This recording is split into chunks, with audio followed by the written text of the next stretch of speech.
nous venons, c'est parce que nous avons soif de Dieu. Et j'aimerais alors qu'on puisse se préparer chaque dimanche, à chaque rendez-vous d'église, qu'on puisse se préparer psychologiquement, spirituellement, à nous dire, ai-je soif? Parce que si j'ai soif, l'Éternel va étancher notre soif. Dieu va étancher notre soif. Il va nous répondre. Venez-vous aux rencontres de l'église avec des questions, avec des besoins, avec des problèmes, avec des défis. Venez-vous avec votre mission qui n'est pas encore achevée. Venez-vous avec des choses, parce que si vous venez avec votre soif, Dieu va répondre. Dieu va répondre. Dieu va parler. Et alors qu'on est au tout début de l'année 2026, je veux croire que c'est vrai pour les rendez-vous d'église, on doit se préparer, mais j'ai même envie de nous demander si on est prêt pour notre année 2026. J'ai envie de nous questionner sur nos attentes pour 2026. En fait, dans les dernières semaines, je repensais à un homme de la Bible qu'on va redécouvrir une toute petite partie de son histoire. C'est un homme qui, tout au début, il a eu un rêve. Les années sont passées, pas les jours, les années sont passées et son rêve s'est accompli. Alors, nous, on est lecteurs, on a déjà la fin de l'histoire, on sait que son rêve s'est accompli, c'est super. Mais il y a eu des années, et des années pas faciles, et des années chaotiques, et des années de trahison, et des années difficiles. Mais c'est vrai que son rêve s'est accompli, mais il y a eu toutes ces années. Et je pense à nous qui entrons, en tant qu'Église, mais individuellement, on entre dans 2026. Comment est-ce qu'on entre dans cette nouvelle année? Est-ce qu'on ose rêver? Est-ce qu'on a des désirs? Est-ce qu'on a des projets? Est-ce qu'on a une ambition pour cette année 2026? Ou est-ce que, déçu par le temps qui passe et le non-accomplissement de certaines choses que l'on attendait, on décide de ne plus rêver? Peut-être déçu par certaines personnes, déçu par certaines choses, on ne rêve plus. Ou parce que finalement, le rêve est inatteignable, donc on ne rêve plus. Et moi, j'aimerais qu'on se projette ce matin et qu'on ose rêver encore. Alors, je ne vous demande pas quelle voiture vous voulez acheter, je ne parle pas de ce genre de rêve, mais rêvez-vous de ce que Dieu pourrait faire aujourd'hui et cette année dans votre vie? Rêvez-vous d'une réconciliation de famille, ou est-ce que vous avez décidé de ne plus rêver de cette réconciliation? Rêvez-vous de l'unité, ou avez-vous arrêté de rêver pour l'unité de votre famille? Est-ce que vous rêvez que certaines personnes autour de vous, que vous aimez tant, mais qui ont jusqu'alors un cœur endurci, rêvez-vous encore qu'ils se tournent vers Dieu? Rêvez-vous encore pour que votre milieu professionnel, quelle que soit l'atmosphère, puisse avoir une atmosphère qui se transforme par votre impact, parce que nous sommes appelés à être la lumière dans les ténèbres? Rêvez-vous que l'atmosphère professionnelle change grâce à vous, qu'il y ait une nouvelle influence dans votre travail? Rêvez-vous que l'Église se multiplie et grandisse, une personne après l'autre, un accompagnement après l'autre, une conversion après l'autre? Rêvez-vous que vos combats intérieurs que vous portez depuis trop longtemps soient enfin terminés et résolus cette année? Rêvez-vous de ce genre de délivrance? Rêvez-vous d'une guérison que vous n'arrivez pas à traiter depuis trop longtemps? Rêvez-vous de cette guérison cette année? Est-ce qu'on entre dans 2026 plein de rêves et d'espoir de ce que Dieu va faire? J'aimerais qu'on rêve ensemble. Dans un instant, on va regarder cet homme qui a rêvé. Et je veux qu'il soit une source d'inspiration. Je me dis même que Dieu pourrait nous parler, pas dans 6 ans, pas dans 6 mois, mais ce matin, Dieu pourrait confirmer au plus profond de nous-mêmes sa parole, ses promesses, une direction, un cap, une promesse d'équipement, une promesse de soutien. Ce matin, Dieu peut faire quelque chose. Et je crois que, comme on l'a dit tout au début en introduction, à celui qui peut faire infiniment plus que ce que nous pensons ou imaginons. Peut-être que vous avez imaginé chanter ce matin, il pourrait se passer des choses plus importantes. Peut-être que vous avez imaginé entendre un discours ou juste voir les amis et les frères et sœurs. Et en fait, il peut se passer tellement plus, parce que notre Dieu est au milieu de nous.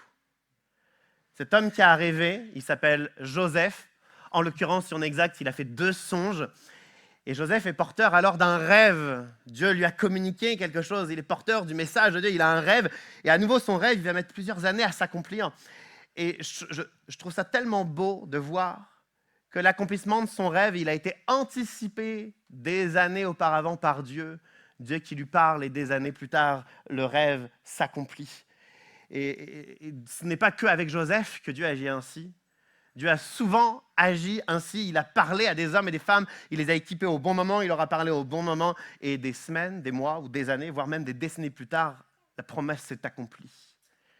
J'aspire à ce genre de choses. Mais voici ce que le texte nous dit. L'histoire de Joseph se trouve, elle commence en Genèse 37. On va lire ensemble à partir du verset 3. Alors Israël ou Jacob, c'est le père de Joseph. Et le texte nous dit, Israël aimait Joseph, son fils, plus que tous ses autres fils, parce qu'il l'avait eu dans sa vieillesse. Et il lui fit un habit de plusieurs couleurs. Ses frères remarquèrent que leur père l'aimait plus que tous et se mirent à le détester. Ils étaient incapables de lui parler sans agressivité.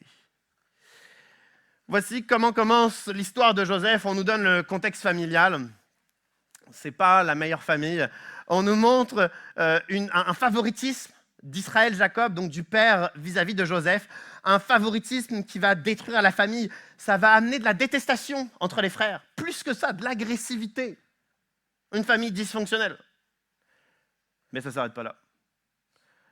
Joseph, enfant, va vivre un deuil puisque sa mère va mourir en accouchant de son petit frère Benjamin. Et donc, assez tôt, il vit un deuil. Mais ce n'est pas fini. Il y a une ou deux histoires sordides dans la famille. Un de ses frères a couché avec une de ses belles-mères, une des femmes de son père, inceste. Et la famille ne fait rien, ne réagit pas. Mais ce n'est pas fini. Une des sœurs de Joseph se fait violer. Mais ce n'est pas fini. La réaction de deux des frères face à ce viol est une réaction disproportionnée. Au-delà de la justice, ils vont massacrer tout un groupe. Voici le contexte de Joseph. Massacre, viol, deuil, agressivité, jalousie, favoritisme, deuil. Voici le contexte de Joseph et on se dit, ce contexte-là, c'est tellement pas favorable pour vivre quoi que ce soit.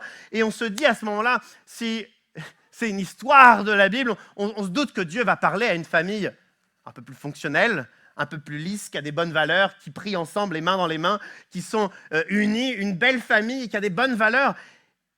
Et Dieu choisit de parler également à ce genre de famille. À ce genre de famille aussi dysfonctionnelle, détruite, macabre. Dieu choisit de communiquer à Joseph un rêve. Dieu choisit de lui parler. Je trouve ça tellement incroyable que même si leur contexte ne s'y prête pas, Dieu parle quand même. Et moi, je trouve ça fort parce que certains d'entre nous, à cause des précédentes années, on arrive aujourd'hui, notre contexte de vie, notre situation de vie, ne se prête pas du tout pour entendre quoi que ce soit de la part de Dieu. On a l'impression qu'on n'est pas la bonne personne, parce qu'on ne donne pas assez de temps à Dieu, parce qu'on n'est pas assez assidu, parce qu'on n'est pas assez discipliné. Peut-être parce que durant toute notre vie, on nous a dit qu'il y avait l'élite spirituelle. Là, dans l'église, ça c'est l'élite spirituelle, puis nous, on est en dehors, parce que nous, on n'est pas à la hauteur. Donc, parce qu'on n'est pas l'élite spirituelle, nous, on ne pourra pas entendre Dieu nous parler. Puis nous, on est trop occupés. Nous, on est trop en famille ou on est trop au travail. Donc, on ne pourra pas entendre parler de Dieu. On ne pourra pas entendre sa voix parce qu'on ne prie pas 2 heures par jour, parce qu'on n'a pas fait d'école de théologie, parce qu'on est trop jeune, parce qu'on est trop vieux. Et à cause de toutes ces raisons, on nous fait dire qu'on ne pourra pas entendre les promesses de Dieu pour nous. Alors, il y en a certains dans l'église, toutes les semaines, ils ont entendu Dieu leur parler encore et encore et encore. Et vous vous dites, mais moi, ce n'est pas le cas. Moi, Dieu ne me parle pas. Mon contexte, ma vie, mes habitudes ne me poussent pas à entendre Dieu. Mais la Bible nous donne tort. Dieu parle. Même si notre contexte n'est pas favorable, même si apparemment nous ne sommes pas la bonne personne, même si on a subi des choses et même si on a fait subir des choses, Dieu a tout de même envie de nous parler. Et je veux croire qu'entrant dans 2026, je veux que chacun d'entre nous soit persuadé que Dieu a l'intention de nous parler. Dieu a l'intention de te parler, toi personnellement, pas les autres uniquement, mais toi. Dieu a quelque chose pour toi. Et quelquefois, on traverse une année entière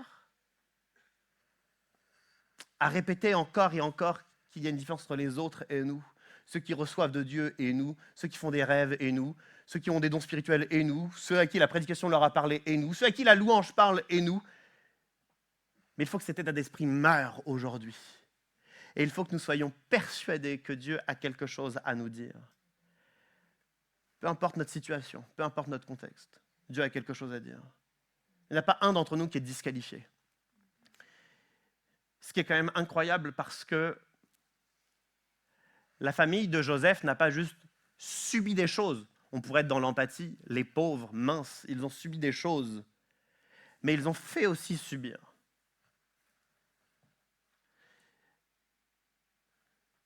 Et moi, ça me parle de l'amour de Dieu. Ça me parle fort de l'amour de Dieu. Parce que ça veut dire que Dieu ose parler, non pas simplement à ceux qui sont tout lisses, tout beaux, tout propres, ou à ceux qui sont seulement victimes, mais même aux coupables, même à ceux qui ont manqué. Dieu a envie de parler. Allons-nous passer, mois après mois de cette année, en regrettant que Dieu ne nous parle pas? Ou allons-nous, avec assurance, déclarer cette vérité que Dieu veut me parler? Donc je vais chercher ce qu'il a à me dire. J'ai soif de savoir ce qu'il a à me dire parce que je sais qu'il a quelque chose pour moi. Alors, je vais le chercher encore et encore. C'est le but, par exemple, de la semaine de jeûne et prière, de rester ensemble soir après soir jusqu'à ce que Dieu m'ait parlé. Alors, Dieu parle à un Joseph dans une famille qui est tellement dysfonctionnelle. Dieu parle à Joseph et il y a une réaction de la part de Joseph dès que Dieu lui parle. On peut lire ensemble, c'est le passage qui suit. Joseph fit un rêve et il le raconta à ses frères, qui le détestèrent encore plus. Joseph fait un rêve et il en parle à qui? Vraiment à ses frères. On le sait, il y a du favoritisme, de la jalousie, de l'agressivité entre eux. Il a un rêve et il va voir ses frères. Ça ressemble à quoi? Écoutez mes frères, Dieu m'a dit, déjà ça commence très mal, Dieu m'a dit, et grosso modo, alors le rêve c'est pas ça, mais la façon dont c'est un peu expliqué, c'est les frères, je vais être supérieur à vous et vous allez être inférieurs. Alors déjà qu'il y a des tensions, déjà qu'il y a de la jalousie, de l'agressivité, qu'est-ce qu'il est en train de faire Joseph? Il est en train de jeter de l'huile sur le feu, il est en train d'accentuer l'agressivité, la jalousie, ça ne va pas du tout. Qu'est-ce qu'il est en train de faire Joseph? Joseph fait preuve d'une grande immaturité. C'est pas juste de la maladresse, là. Ça ne va pas du tout. C'était une évidence pour tout le monde qui pouvait en parler à tous, sauf à ses frères. Et qu'est-ce qu'il fait? Il en parle à ses frères. Merci, Joseph. Immature, arrogant. Je connais bien ce genre de profil parce que j'ai des petits souvenirs d'événements personnels d'immaturité et d'arrogance. Donc je le cerne très très bien, notre Joseph. Il ne fait pas ce qu'il faut à ce moment-là. Il ne fait pas ce qu'il faut. Et c'est pourquoi d'ailleurs dans la famille, bon, il y a le favoritisme du père, mais si Joseph est à ce point immature et arrogant, évidemment qu'on ne va pas trop t'apprécier dans la famille. Et d'ailleurs, si Joseph rentre en entreprise, il ne sera peut-être pas apprécié très longtemps. Les arrogants, les instables et les immatures, dans une équipe, c'est lourd. Dans une association, dans une église, dans un groupe, dans une communauté, les arrogants, les immatures, c'est lourd, c'est difficile. Alors, on a envie de dire à Joseph, mets-toi un peu sur le côté. Là, tu es en train de parler, tu fais du mal aux autres, tu accentues la détestation de tes frères. Mets-toi sur le côté, tu reviendras dans 5 ans, dans 10 ans, quand tu seras un peu plus mature. Mets-toi sur le côté. En tout cas, moi, c'est ce que j'ai envie de dire. Puisque, évidemment, il est blessant. Mais le texte nous dit que Dieu lui parle. Dieu lui transmet un songe, Dieu lui transmet un message. Donc d'un côté, moi, lecteur, qui a de la distance, j'ai envie de dire, Joseph, t'es immature, t'es insupportable, t'es arrogant, t'es blessant, tu ajoutes de la détestation dans la fratrie, t'es pas supportable. Mais d'un autre côté, Dieu choisit de lui parler. Donc moi, j'ai envie de mettre Joseph de côté, mais Dieu a envie de l'utiliser. Moi, j'ai envie de dire à Joseph, t'es pas prêt, t'es pas à la hauteur, t'es pas encore au niveau, Dieu veut t'utiliser, mais c'est pas le temps pour toi, Joseph. Mais Dieu choisit tout de même de lui parler. Et je trouve ça étonnant parce que quand je lis, en préparant ce message, j'ai relu plusieurs commentaires de quelques théologiens, etc., sur ce passage. Et tous disent qu'il fait preuve d'immaturité, tous disent qu'il est vaniteux, tous disent qu'il est en train de faire n'importe quoi à ce moment-là. Et tout le monde le dit, sauf une personne, c'est Dieu qui choisit tout de même de lui parler. Et je me dis, c'est tellement fort de la part de Dieu, parce que tout le monde a un avis sur Joseph, mais Dieu a un autre avis sur Joseph. Quelquefois, les commentateurs autour de nous disent des choses sur notre vie et Dieu aurait quelque chose à dire. Mais on dépense tellement de temps et d'énergie à écouter tout le monde. On passe si peu de temps à écouter et se laisser influencer par Dieu et Dieu seul qu'on se retrouve avec des rêves brisés.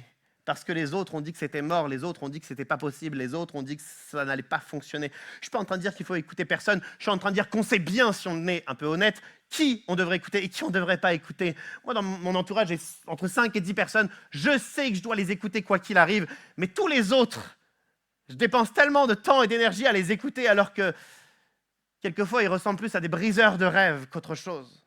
Et on se laisse si souvent influencer par tout un tas de personnes qui disent tout un tas d'autres choses. Je me souviens quand, il y a 10, 11 ans, avec Joséphine, on s'est mis ensemble. 10, 11 ans, 11, 12. Tu me confirmes pas, je suis sûr que c'est plus trop non plus. Ah oui, voilà. Bon, 10. Oh, j'ai oublié. Il y a 10, 11 ans, lorsqu'on s'est mis ensemble avec Joséphine, je devais partir quelques mois plus tard pour mes études, pendant 3 ans à l'étranger. Et il y a certains commentateurs qui ont dit que, évidemment, ça ne fonctionnera pas. On ne peut pas se mettre ensemble et ensuite se séparer géographiquement puis tenter de faire quelque chose. Ça ne fonctionnera pas. C'est pas bon. Il ne faut pas faire ça. Mais Dieu avait autre chose à dire. Quand, vis-à-vis de mes profs, de ceux qui m'aidaient à passer les concours d'ingénieur pour entrer en master, quand ils ont appris que j'allais arrêter à la fin de l'année pour partir en école de théologie, ils ont tous dit « ça ne va pas être rentable, ça ne va pas être fonctionnel, tu vas revenir en France, tu n'auras rien, tu devrais plutôt passer ton diplôme d'ingénieur et là tu deviendras, c'est vrai, ils m'ont dit ça, non pas prêtre, mais évêque, parce que tu auras un bon diplôme. » Mais Dieu avait autre chose à dire. Quand j'étais en école de théologie et qu'à cause de faiblesses évidente et d'un manque de compétences long comme le bras, certains disaient personne ne va te suivre, personne ne va t'écouter, aucun de tes projets vont fonctionner, et puis faut pas que tu deviennes pasteur, ça ne fonctionnera jamais. Mais Dieu avait autre chose à dire. Et j'ai l'impression que si souvent Dieu a autre chose à dire, mais la question est, l'écoutons-nous ou est-ce qu'on écoute tout le monde?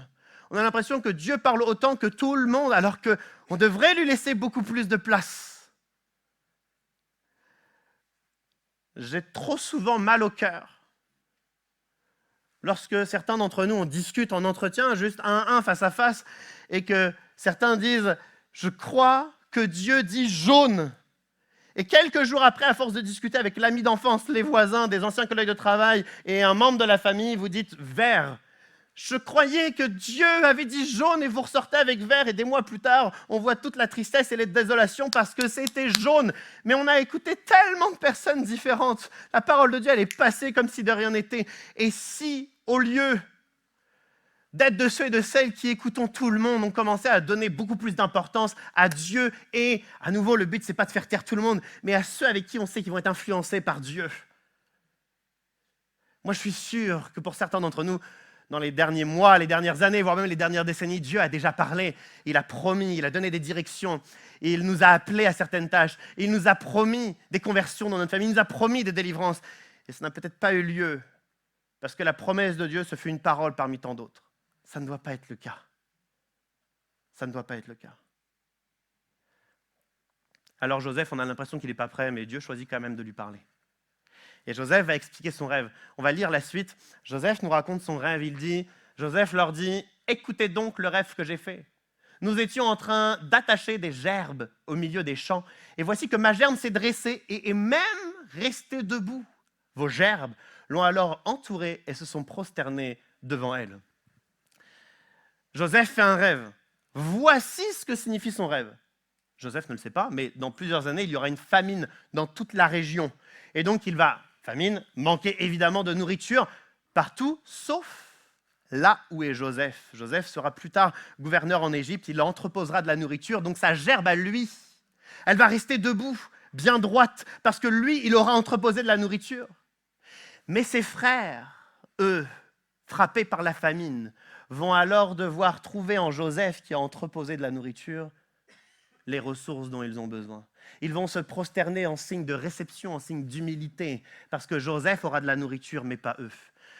Ce rêve, ça signifie que Dieu a tout prévu, tout anticipé. Il est en train de choisir les bonnes personnes pour les mettre au bon endroit. Dieu voit les adversaires 10 ans avant et il est en train déjà de préparer une solution. C'est ce que le rêve veut dire. Est-ce que Joseph et ses frères l'ont compris comme ça? Pas du tout.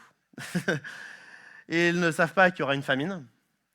Ils ne savent pas que Joseph va avoir le pouvoir d'entreposer de la nourriture.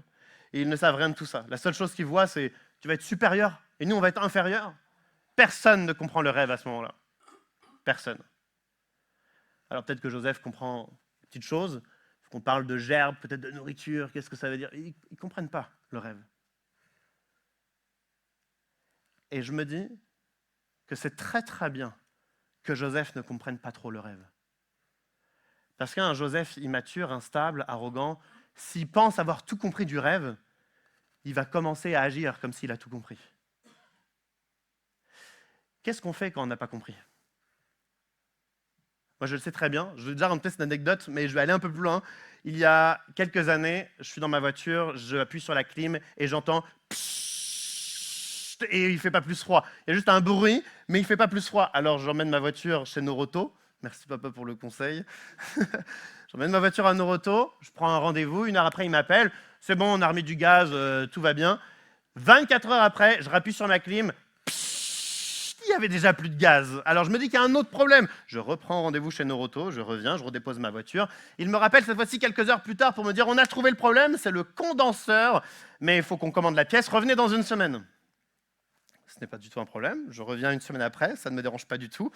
Ils mettent la pièce, ils bricolent la voiture, ils font tout ce qu'il faut. Ils me rappellent quelques heures après pour me dire monsieur Avril, la pièce n'était pas bonne. Donc on va recommander une autre pièce, vous pouvez revenir la semaine prochaine. Ça ne me dérange pas du tout, voilà, je ne fais rien le week-end. Donc je reviens 1 semaine plus tard, ils ont la pièce, ils travaillent sur la voiture, j'attends, quelques heures plus tard, ils m'appellent, monsieur Avril, la pièce n'est toujours pas bonne, on va en recommander une autre, mais la semaine prochaine, cette fois-ci, ça va être bon. Pas de problème, je reviens 1 semaine après, et cette fois-ci, c'est bon, ma voiture était réparée. J'étais pas du tout dérangé par tous ces frais de kilomètres, par cette place qui était prise dans mon agenda.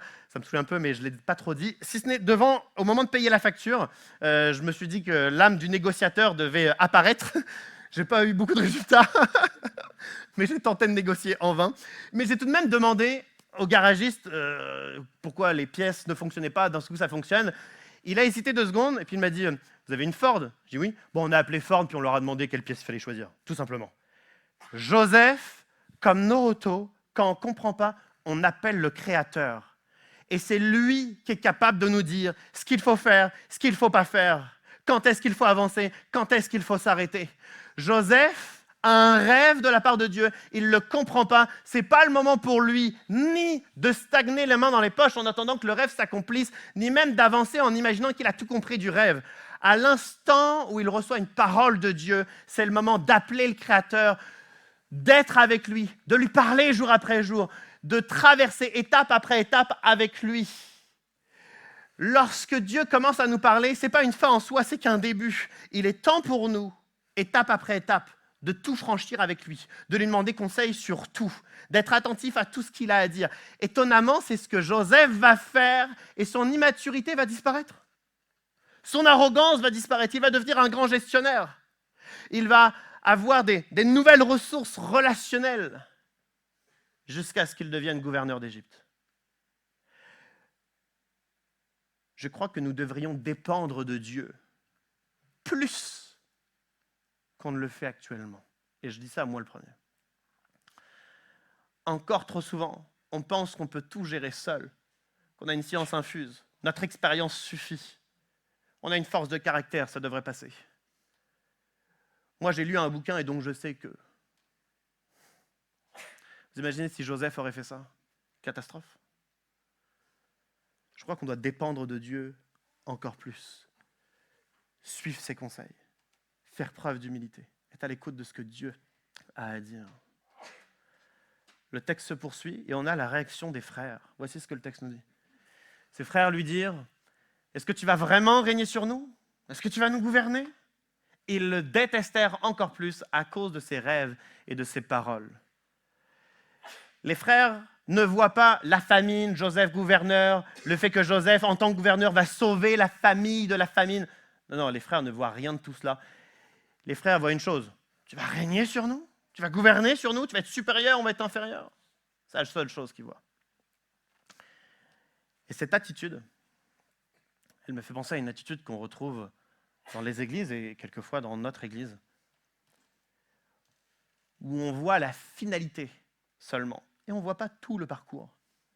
Parce que si seulement les frères pouvaient voir ce que Joseph allait traverser pour devenir gouverneur. Joseph va aller en prison, Joseph va être injustement accusé de tentative de viol, Joseph va être esclave, on va tenter de tuer Joseph, il va être laissé pour mort dans une citerne, il va vivre tout cela. Alors là, les frères s'arrêtent seulement sur la finalité, tu vas être supérieur à nous, si seulement ils voyaient tout le chemin, si seulement ils voyaient toutes les galères, toutes les épreuves, toute la consécration, tous les sacrifices de Joseph pour en arriver là, si seulement. Et quelquefois, on retrouve dans les églises et dans la nôtre des personnes qui recherchent cette petite étiquette où à la fin, on va être gouverneur, à la fin, on va être responsable, à la fin, on va prendre des décisions, à la fin, on va nous écouter, à la fin, on va nous reconnaître. Et donc, on cherche une étiquette. Si seulement on savait tout le chemin, toute la responsabilité, toute la lourdeur de certaines tâches, de certaines missions, de certaines responsabilités. Mais attention, quelquefois, on cherche juste des étiquettes. Pas tant à être là, visible, mais quelquefois, c'est plus subtil. C'est juste qu'on nous reconnaisse, qu'on nous accepte. Cette recherche de l'étiquette, elle n'est pas saine. Et j'ai deux choses à dire. La première, c'est qu'on n'a pas besoin d'étiquette pour être reconnu dans l'Église. Tout le temps, l'apôtre Paul dit que nous sommes frères et sœurs. On n'est pas des employés, Jésus-Christ n'est pas notre employeur, on ne doit pas mériter notre salaire pour être reconnu de quelque chose. On est des frères et des sœurs. On s'aime, on est ensemble, on n'a pas besoin de gagner quelque chose de plus pour être aimé, accepté. Et j'aimerais que ça puisse être une réponse spirituelle qui vienne s'enraciner en nous. Parce que ce n'est pas juste avec mes mots que faut que ça devienne une révélation, il faut que ça vienne de Dieu. Je crois qu'on doit s'aimer les uns et les autres sans avoir besoin de gagner une place ou de réussir une tâche ou de réussir une mission. La deuxième chose que j'aimerais dire, c'est que voici là où Dieu nous attend. Et il ne nous attend pas derrière une étiquette ou derrière un titre.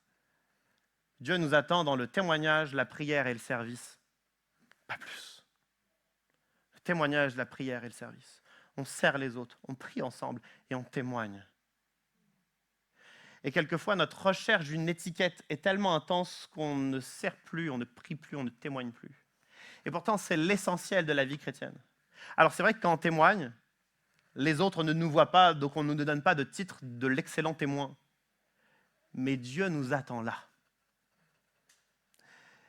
Et au jour où on témoigne, on prie, on sert, là on est pleinement dans la volonté de Dieu. On porte des fruits. On a une récompense éternelle qui est en train de s'établir. On fait le bonheur de Dieu parce qu'on fait précisément sa mission. Alors c'est peut-être pas visible, c'est peut-être pas, on ne nous donne pas des coups de trompette parce qu'on nous a vu faire.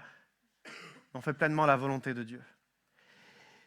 Et au contraire, que ceux et celles qui servent avec un titre, avec une fonction, une responsabilité, qui soient d'autant plus veillants à continuer de témoigner, de prier, de servir. N'est-ce pas l'essentiel ? N'est-ce pas l'essentiel ? Quand je vois les frères de Joseph qui voient juste la finalité, tu vas être supérieur, nous on va être inférieur, et qui ne voient pas tout le chemin à parcourir. C'était en octobre-novembre, en novembre je crois, on a eu un repas en commun à l'église. Et puis j'ai discuté avec certains de nos aînés qui étaient assis en face de moi. Et ils m'ont rappelé ce qu'ils ont pu impulser il y a 60 ans. Incroyable. Eux et les jeunes de leur âge il y a 60 ans. Et puis ensuite, ils m'ont dit ce que leurs enfants, qui ont aujourd'hui 45, 50 ans, ce qu'ils ont pu impulser eux à leur tour. J'étais fasciné. Ils ont créé des projets, ils ont ouvert des portes là où c'était fermé, ils ont démarré des œuvres, des églises, des missions. Je trouvais ça incroyable. Et donc, ils ont raconté. Et puis, à un moment donné, au fur et à mesure des années, on arrivait à la génération qui a 20, 30, 40 ans. Et là, ils n'avaient rien à raconter. Et moi, je me demandais, est-ce que nous, on aura quelque chose à raconter? Et quand je dis nous, je ne parle pas de ceux qui ont 20, 30, 40 ans, mais je parle juste de nous tous. Là, on est là, aujourd'hui, à l'église. Avons-nous quelque chose à raconter? Est-ce que nous aussi, on est prêts, comme Joseph, à dire, on a un rêve, et on va l'entretenir, et on va y croire, même si on doit, à un moment donné, être abandonné dans une citerne. Même si, à un moment donné, on se sent un peu esclave. Même si, à un moment donné, on est un peu en prison. Même si, à un moment donné, il y a de l'injustice, de la trahison. Même si ça nous demande des efforts. Même si ça nous coûte. Allons-nous être de ceux qui sont prêts à se remonter les manches, redoubler d'efforts, d'ardeur, pour croire que les rêves que Dieu a déposés au fond de nous, ils vont s'accomplir? Et ça, je n'ai pas de réponse. Je me demande moi-même, est-ce que j'ai ce courage? Est-ce que je vais oser? Est-ce que je vais me consacrer? Est-ce que je vais me sanctifier? Est-ce que je vais suffisamment faire ce que je dois faire? Mais je vais vous interroger, vous aussi. Est-ce que vous allez redoubler d'efforts et de courage pour faire ce que vous devez faire, dans le but que nos rêves de délivrance, de conversion, d'unité, de transformation, de multiplication se réalisent? Ou est-ce que, comme moi, quelquefois fatigué et préoccupé par la vie, non, on ne va pas fournir les efforts? Parce que cette semaine, je n'ai pas très bien dormi, donc finalement, je ne vais pas donner ce que je dois donner. Parce que là, je vois que c'est difficile, je vois que les portes sont un petit peu fermées, donc je ne vais pas les pousser. Parce que d'habitude, ça me demande de parler, mais je n'ai plus envie de parler. Parce que ça me demande du courage et je ne suis pas sûr d'avoir ce courage. Alors, on va rester en arrière et puis on va attendre de faire l'église en silence. Et quand je vois que Joseph, tout ce qu'il est prêt à faire, mais il persévère, il y croit, envers et malgré tout. Une trahison, il continue. Injustice, il continue. Il est seul, il continue. Et nous, on n'est pas seuls. On est une église entière. Qu'est-ce qu'on est prêt à faire pour que nos proches entendent parler de Dieu? Qu'est-ce qu'on est prêt à faire pour être délivrés? Qu'est-ce qu'on est prêt à faire pour que nos habitudes changent? Qu'est-ce qu'on est prêt à faire pour que l'atmosphère professionnelle change? Qu'est-ce qu'on est prêt à faire pour que Dieu entre dans notre couple plus que jamais? Qu'est-ce qu'on est prêt à faire? Allons-nous, nous aussi, être une génération, une époque où on est prêt à se retrousser les manches et se battre? Dieu parle au prophète Ésaïe et il demande, y a-t-il quelqu'un prêt à se tenir à la brèche? Dans un autre endroit, dans le prophète Ésaïe, Dieu transmet une image d'un sentinelle qui est sur une muraille prêt à veiller. Allons-nous être de ceux qui se tenons à la brèche, qui allons veiller parce qu'on y croit? Moi, je ne sais même pas comment répondre, mais je vous laisse vous-même répondre à cette question. Êtes-vous prêts cette année à faire preuve de plus de générosité? Allez-vous cette année participer à la vie de prière de l'Église? Allez-vous cette année en couple, décider d'une nouvelle habitude de prière, peut-être 1 fois par semaine, 3 fois par semaine, ou même tous les jours? Allez-vous cette année dire, je prends un livre chrétien, et puis tous les 2 mois, je vais en lire un parce que je veux que ça nourrisse mon âme? On est tout début janvier, il y a des les programmes de lecture de la Bible pour la lire en 1 an. Allez-vous être de ceux qui allaient en démarrer une? Allez-vous être de ceux qui vous choisissez de dépendre de Dieu? Parce que même s'il a placé un rêve en vous, vous savez qu'il va mourir si vous ne dépendez pas de Dieu. Alors vous vous retroussez les manches. Et peut-être avec 2 fois plus d'efforts, 2 fois plus de courage, 2 fois plus de foi, vous allez à la conquête de ce rêve. Je demande à l'équipe de louange de revenir. On va reprendre le premier chant. Mais juste avant, il y a un dernier verset que j'aimerais qu'on puisse lire. On va lire ensemble. Lorsque Joseph fut arrivé vers ses frères, ils le dépouillèrent de son habit, de l'habit de plusieurs couleurs qu'il portait. Ils s'emparèrent de lui et le jetèrent dans la citerne. Celle-ci était vide, il n'y avait pas d'eau. Ils s'assirent ensuite pour manger. Ses frères le prennent, le dépouillent, le jettent dans une citerne. C'est bon, on va manger ensemble maintenant. Comme si c'était rien passé. Ils viennent juste de laisser pour mort leur frère, mais mangeons ensemble comme si de rien n'était. Mais j'ai l'impression, j'essaye de me mettre à la place de Joseph, Il faut imaginer qu'au quotidien, ils ne sont pas les 12 garçons, les 12 frères ensemble. L'un est en train de travailler à gauche, l'autre à droite, ils sont dispersés. Et là, il faut imaginer que Joseph, on lui demande d'aller voir ses frères et ils sont tous réunis. Comme dans son rêve. Et moi, je me mets à la place de Joseph parce que je sais ce que c'est être immature, instable et arrogant. Donc, je me mets à sa place et je me dis, je viens de faire un rêve, la prochaine fois, je me retrouve devant mes 11 frères, il va se passer quelque chose. Et quelques temps plus tard, on l'envoie vers ses 8, 9, 10, 11. Ils sont tous là, vers mes 11 frères. Peut-être que le rêve, on va avancer dans le rêve. On va avancer. Ils pensent que c'est une bonne nouvelle. Ils pensent que ça va. Il y a une percée là qui va avoir lieu. Ils le prennent, ils le dépouillent, ils le jettent dans une citerne. On pense que le rêve va avancer et le rêve s'arrête là. C'est mort. Et ça me fait tellement de mal parce que je sais que certains d'entre nous, on se sent comme Joseph au fond de la citerne. On pensait que quelque chose allait démarrer. Parce qu'il y a eu une ou deux progressions, on pensait qu'on allait avancer. Et puis on se retrouve brisé. Il y a ces briseurs de rêves, ils sont là, et ils nous ont atteints, donc maintenant on y croit moins. On n'est plus prêt à quoi que ce soit comme effort. Il n'y a plus trop d'espoir. On n'en parle plus, mais au fond de nous, on a juste baissé les bras. Comment faire pour sortir de la citerne? Ce n'est pas les gens qui sont, les frères, entre guillemets, qui sont en train de manger, qui vont les aider, qui vont l'aider. La citerne, elle est vide, il n'y a rien, il n'y a pas de ressources, il n'y a rien. En fait, il est dépouillé, il n'y a pas d'aide, il n'y a pas de ressources, il n'y a rien. Qu'est-ce qu'il va faire? La seule chose qui lui reste, c'est son rêve, c'est la parole de Dieu, c'est le message que Dieu lui a envoyé. Est-ce qu'il va rester sur la parole de Dieu ou est-ce qu'il va l'abandonner au fond de la citerne? Est-ce qu'il va abandonner la parole de Dieu, la promesse de Dieu au fond de la citerne, ou est-ce qu'il va la garder, l'entretenir, même s'il ne voit rien, il n'a pas d'aide, il est seul, c'est vide autour de lui? Et bien Joseph choisit de garder la promesse. Et il vivra encore 2 ou 3 galères pendant des années, mais il va conserver la promesse. Alors peut-être que certains d'entre nous, on se sent au fond de la citerne, ok. Peut-être qu'on ne voit pas grand-chose. Pas beaucoup d'indices comme quoi la famille, ça va changer, comme quoi des cœurs endurcis vont entendre enfin le message de l'évangile. Il n'y a peut-être pas beaucoup d'indices, on ne voit peut-être pas grand-chose. On se sent peut-être bien seul parce que les autres, ils sont en train de manger à côté de nous comme si notre situation n'était pas importante. Peut-être qu'autour de nous, il n'y a pas tant que ça de ressources. La citerne est vide. On n'a pas de ressources, pas d'argent, pas de temps, pas de dispo. Il n'y a rien pour nous aider. Donc, ok, on ne voit rien. Ok, on est seul.